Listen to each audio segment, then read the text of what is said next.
दो दोस्त होते हैं, आपस में बातचीत करते हैं। बातचीत करने के बाद दोनों कोठे पर जाते हैं। कोठे पर जाने का मकसद होता है किसी लड़की के साथ, किसी वेश्या के साथ समय बिताना। वो दोनों लड़के सबसे पहले दलाल के पास जाते हैं, दलाल से बातचीत करते हैं। उस दलाल से कहते हैं कि मुझे लड़की चाहिए, मुझे वेश्या चाहिए। जो दलाल होता है उन दो लड़कों से कहता है कि तुम्हें लड़की मिल जाएगी, तुम लड़की से मुलाकात तभी कर पाओगे जब तुम पैसे दोगे। जो दोनों लड़का होता है वो कुछ पैसे दलाल को दे देता है और दलाल कोठे पर दोनों को ले जाते हैं। कोठे पर ले जाने के बाद कुछ लड़कियों को लाइन में खड़ी कर दी जाती है और उन लड़कियों में से मनोज का दोस्त किसी एक लड़की को सिलेक्ट करता है और दोनों कमरे में चल जाते हैं। कमरे में जाने के बाद 5 मिनट भी समय नहीं बिताते हैं और उस कमरे से दोनों बाहर चले आते हैं। दरअसल जिस लड़की के साथ मनोज गया था कमरे के अंदर, दरअसल वो मनोज की अपनी सगी बहन होती है। करीब आज से 3 साल पहले मनोज की बहन लापता हो गई थी। लड़की के घर के जो परिवार वाले होते हैं उस लड़की को ढूंढने का बहुत प्रयास करते हैं, लेकिन वो मिल नहीं पाती है। हालांकि जिस जगह पर वो मिलती है, जिस हालात में वो मिलती है, वाकई में ये दिलचस्प होती है, जिसे सुनने के बाद आपको मजबूर कर देगी। हेलो गाइस, आई होप कि आप लोग अच्छे होंगे, सुरक्षित होंगे। मैं दिव्या आज जो मैं सच्ची घटना सुनने जा रही हूँ, जो सुनने के बाद आपको मजबूर कर देगी। दरअसल ये घटना है बिहार प्रदेश का एक जिला है बेगूसराय। बेगूसराय में एक कस्बा लगता है बखरी। दरअसल मैं बात कर रही हूँ 3 जनवरी 2018 को। वो दिन बुधवार होता है। जो मनोज का दोस्त होता है अक्सर उस गांव में और आसपास के जो गांव होता है उस जगह पर वो अपने सामान बेचने के लिए जाया करता था। जब भी वो अपना सामान बेचने के लिए जाया करता था वो अपनी आवाज़ लगाकर अपने सामान को बेचा करता था।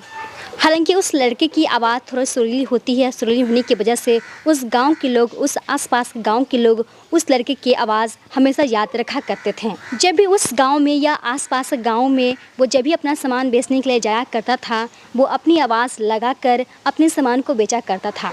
उस गांव के जो लोग होते हैं उनकी आवाज़ सुनकर वो पहचान जाते थे कि वो सामान बेचने वाला आया है। हालांकि वो एक गांव में नहीं जाता, वो कई गांव में जाता था और अपने सामान को बेचा करता था। जब भी मनोज का दोस्त बखरी इलाके से उस गली से गुजरता है तो उस दरिया में, उस घर में देह व्यवहार का धंधा चल रहा होता है। उस घर में एक लड़की होती है। उस दलदल से निकलने के लिए हमेशा किसी न किसी को वो देखा करती। वो उस उम्मीद में रहा करती थी कि कोई मुझे इस दलदल से बाहर निकाले।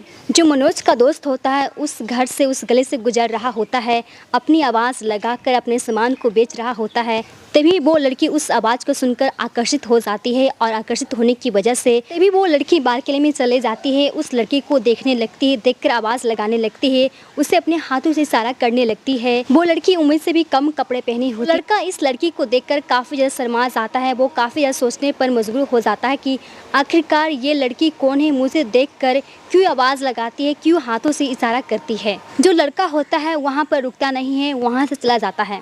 समय एक दिन कुछ दिन बीती है। बीत जाने के बाद अपने दोस्तों से मिलता है और मिलने के बाद अपने दोस्त से कहता है कि जब भी मैं उस रास्ता से गुजरता हूँ एक लड़की होती है, मुझे आवाज़ देती है, मुझे बुलाती है, कभी हाथों का इशारा करती है। वो लड़की मुझसे बातचीत करने का प्रयास करती है, क्या वहाँ पर जाना सही होगा?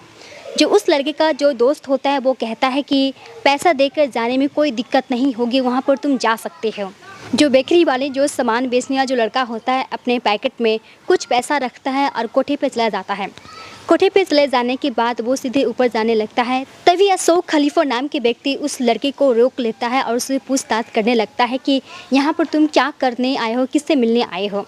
जो बेकरी वाले, जो सामान बेचने वाला लड़का होता है उस व्यक्ति से कहता है कि मुझे लड़की से मिलना है, मुझे वेश्या से मिलना है। अशोक खलीफा नाम का जो व्यक्ति होता है वो कहता है कि तुम्हें लड़की से मिलने के लिए, तुम्हें वेश्या से मिलने के लिए तुम्हें पैसे देने होंगे, तुम्हें पैसे खर्च करने होंगे। जो बेकरी वाले लड़का होता है, सामान बेचने वाला लड़का होता है, उस व्यक्ति को पैसा दे देता है और वो सीधे ऊपर चला जाता है उस लड़की के कमरे में। उस लड़की के कमरे में पहुंच जाने के बाद वो लड़की उस सामान बेचने वाले लड़के से पूछती है कि क्या तूने मुझे पहचाना? जो लड़का होता है वो कहता है कि ये चेहरा काफ़ी ज़्यादा जाना पहचाना लग रहा है, लेकिन ये मुझे याद नहीं आ रहा है कि हम आपको कहाँ देखे हैं। दरअसल उस लड़की के चेहरे पर काफ़ी ज़्यादा मेकअप होता है, पहनावा काफ़ी ज़्यादा अलग होता है और बातचीत करने का भी तरीका काफ़ी ज़्यादा अलग होता है, जिस कारण वो लड़का उस लड़की को पहचान नहीं पाता है। तब वो लड़की उस लड़के को बताती है, वो कहती है कि मैं प्रतिमा हूँ, मैं मनोज की अपनी सगी बहन हूँ। प्रतिमा अपने घटनाक्रम के बारे में बताने लगती है। वो कहती है कि एक दिन जब अपने घर के बाहर में खड़ी थी, एक अनजान व्यक्ति आता है और मुझसे बातचीत करने का प्रयास करता है। जब भी वो मुझसे मिलता था, वो मेरे लिए गिफ्ट कुछ पैसे देकर चला जाता था। हालांकि जो मेरे घर के जो फैमिली वाले होते वो मुझसे कभी प्यार नहीं किया करते थे। हर बात पर मुझे मारना, पीटना, फटकारना, इस तरह से मेरे साथ काफ़ी ज़्यादा बुरा व्यवहार किया जाता था। हालांकि उस लड़के से मैं भी बातचीत करना शुरू कर देती हूँ, मैं भी उस लड़के को पसंद करना शुरू कर देती हूँ। मुझे उस लड़के से प्यार हो गया था और उस लड़के से मैं एक दिन कहती कि मुझे तुम्हारे साथ रहना है, मुझे तुम्हारे साथ अपना ज़िंदगी बिताना है। जो लड़का होता है वो उस लड़की को हाँ कह देता है। वो दोनों मिलकर एक दिन प्लान बनाते हैं। वो एक दिन वो लड़की उस लड़के के साथ चले जाती है। लड़के के साथ चले जाने के बाद वो लड़का उस लड़की को अपने साथ 4 दिन सिर्फ रखता है। 4 दिन रखने के बाद उस लड़की से कहता है कि मैं तुम्हें अपने साथ ज़्यादा दिन रख नहीं सकता हूँ, मैं तुम्हें अपने फैमिली के यहाँ, परिवार के यहाँ शिफ्ट कर देता हूँ। वहाँ पर एक मेरी मौसी रहती है, तुम मेरी मौसी के साथ वहाँ पर रहोगी और मैं कुछ दिनों के बाद तुम्हें यहाँ से ले चले जाऊँगा और हम दोनों एक साथ रहेंगे। जो लड़का होता है मौसी बताकर उस लड़की को घर पर, उनके घर पर ले जाता है और उस लड़की को वहाँ पर छोड़ कर चला जाता है। जो लड़की होती उस लड़के के इंतज़ार में होती है, लेकिन वो लड़का वापस नहीं आता है। लगभग उस महिला के यहाँ उस लड़की को 4 दिन ही बीते होते हैं और उस लड़की के पास न्यू कस्टमर को भेज दिया जाता है। वो उस लड़की से कहा जाता है कि इनका ध्यान रखना, अगर किसी प्रकार की शिकायत मिलती है तो तुम्हारे साथ बुरा होगा। जो लड़की होती है इसका विरोध करती है। विरोध करने की वजह से उस लड़की को बेहोश कर दिया जाता है। लड़की बेहोश हो जाती है, उसके साथ गंदा कार्य किया जाता है। उस लड़की के साथ गंदी वीडियो बनाई जाती है। जब लड़की होश में आती है तो उस वीडियो को दिखाया जाता है। उससे कहा जाता है कि अगर तुम इसका विरोध करती है तो ये वीडियो सबको हम दिखा देंगे, जिससे और भी तुम्हारा ये बदनामी होगा। यहाँ की लड़की के घर के जो परिवार वाले होते हैं उस लड़की को बहुत ढूंढने का प्रयास करते हैं, लेकिन वो मिल नहीं पाती है। लड़की के घर के जो परिवार वाले होते हैं उनका ये कहना होता है कि शायद अपनी मर्जी से गई है, इसलिए अभी तक ये मिल नहीं पाई है। जो प्रतिमा नाम की लड़की होती है उस लड़की की उम्र करीब 16 साल के आसपास होती है। हालांकि वो अपने प्यार के चक्कर में घर से बाहर तो चले जाती है। जिस दलदल में वो फंसी होती है उसके लिए वहाँ से निकलना काफ़ी ज़्यादा मुश्किल होता है, काफ़ी ज़्यादा कठिन होता है। जब भी वो भागने का प्रयास करती थी उसे मारा जाता था, उसे पीटा जाता था, उसे जानवरों की तरह सलूक किया जाता था। अचानक एक दिन उस गली से आवाज़ आती है, एक लड़की की आवाज़ आती है और आवाज़ सुनकर काफ़ी ज़्यादा वो खुश हो जाती है। उसके दिल में एक उम्मीद से जगती है कि शायद मैं इस दलदल से निकल पाऊँगी। जो बिखरी वाले जो लड़का होता है लगातार उस लड़की के पास 3 दिन लगातार जाता है और उस लड़की से बातचीत करता है। वो प्लान बनाता है कि यहाँ से कैसे निकलना है। यहाँ से निकलना काफ़ी ज़्यादा मुश्किल है, काफ़ी ज़्यादा कठिन है।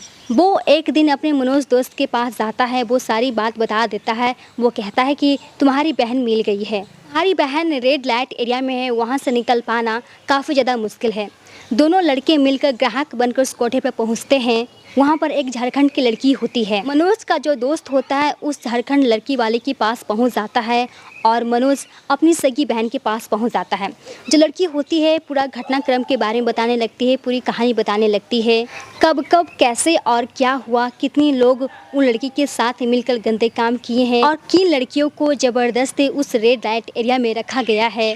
उस लड़की के जो भाई होता है बहुत ही ज़्यादा होशियारी से काम लेता है।